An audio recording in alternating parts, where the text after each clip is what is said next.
Thompson. Thank you, Mr. President. Well, first of all, in response to Mr. Bailey, a couple of things.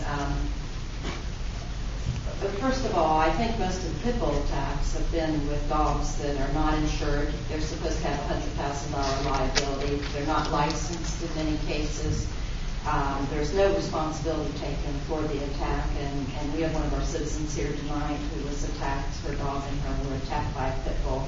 And the problem is not with the few. We have Mr. Ogden could probably tell us exactly how many 20-some who own and have licensed their pit bull, although I think a few of them now are not considered or are claiming they're not pit bulls.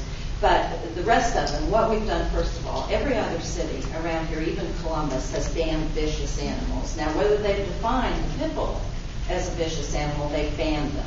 So I mentioned this earlier. One problem is with this legislation is these dogs can go out and they can attack our citizens, they can attack their pets, and they get to keep their dog. And we do not ban these vicious animals once even they've attacked someone, let alone the pit bulls.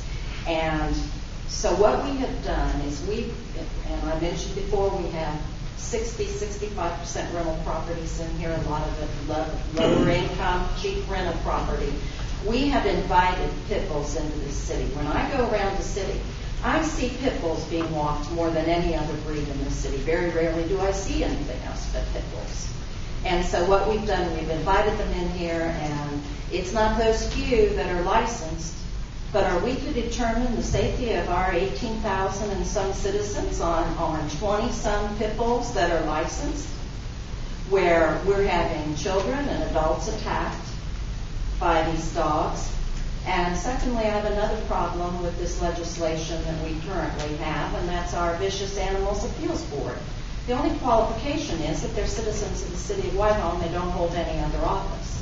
Well, they're not experts. If you look at other cities that have the appeals board, they're experts that are on that. And I have recommended in my legislation for such as the German Shepherd, Collie Mix, or whatever it was, that the appeals board, you have your safety person declares it vicious, and then that owner can go to the appeals board. But we ought to have experts on that. A designee from the police department, our safety department. We should have a veterinarian on it. We should have experts on it, not 5 citizens, because we have already learned that there have been at least 2 members of that board who have had vicious animals, are owners of vicious animals. So we need to have more control on that. So my point is, we've invited them in here, and now we're suffering the consequences of that. And it's not those people who now are required to put their 6-foot-high fence up. It's all those unlicensed, uninsured pit bulls that are out there that are attacking our citizens. And that is the problem. And they're going to continue to move in because we are the shelter for pit bulls. We've invited them in. Everybody else, they ban vicious animals. Bexley, Reynoldsburg have banned pit bulls completely. Cincinnati, they've banned them. I mean, so we're not alone in this, but we have certain problems, socioeconomic problems, that brings more of them to our city, along with the fact even after they attack someone, we let them stay, and so therefore they could attack again. So that's what I have to say with that. It's not working, the legislation we have now, and I would not have brought this forward and brought this upon myself again if I did not feel that you cannot control these dogs, you cannot control this problem.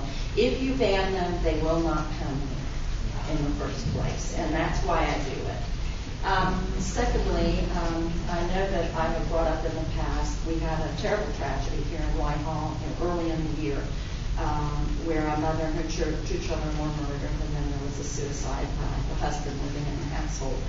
And so ever since then, I have been looking for ways that we can prevent this from happening again in Whitehall. And I'm happy to say we now have a domestic violence coordinator.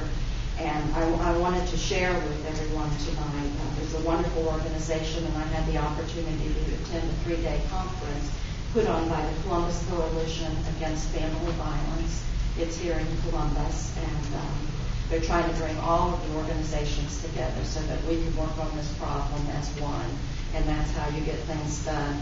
And so I encourage the city to contact this organization and This was put out in a business who has joined in and is concerned about their employees, and I think we could do the same for our own employees and for our citizens of Whitehall. We should make this information available to everyone. We can put it out at City Hall. Maybe we can ask businesses to put it out. But I encourage the city to contact this organization. There's resources, the information to contact different groups, whether it be shelters and so forth.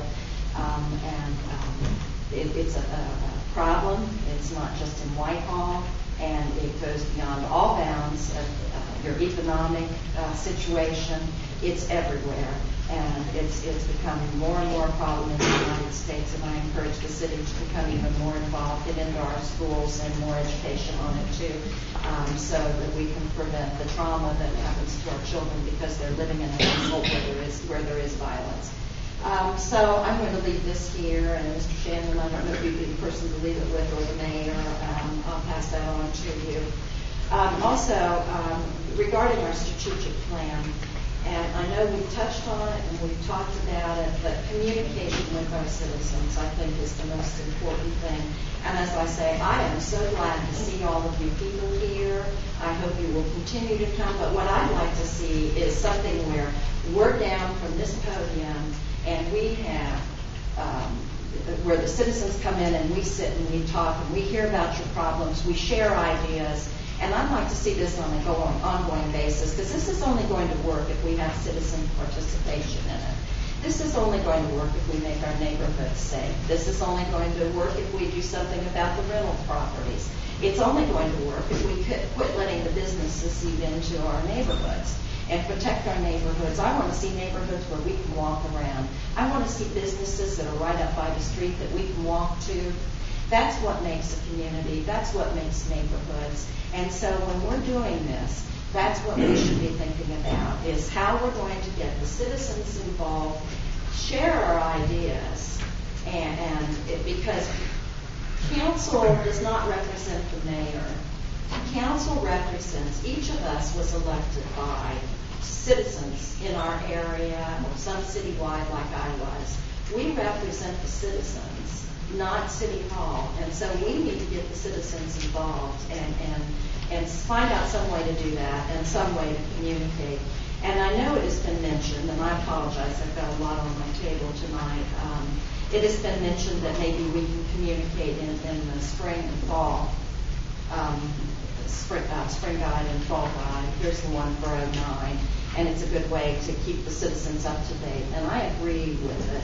But I was very troubled when I saw this time, that there's an organization in here that has never been in here before, and I know it was newly formed last year during the pit bull debate, and it's an organization called Help Fido.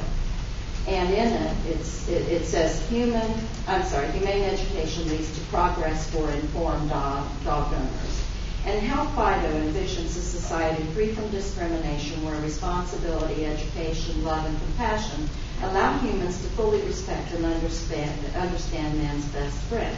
And it refers you to a website, and that's all very good. It's a nonprofit, and it has educational. But what it doesn't tell you on this, now this is paid for by tax dollars, I believe, that Help Fido, if you go to it, it also states that our goals include improving public safety, decreasing dog bites,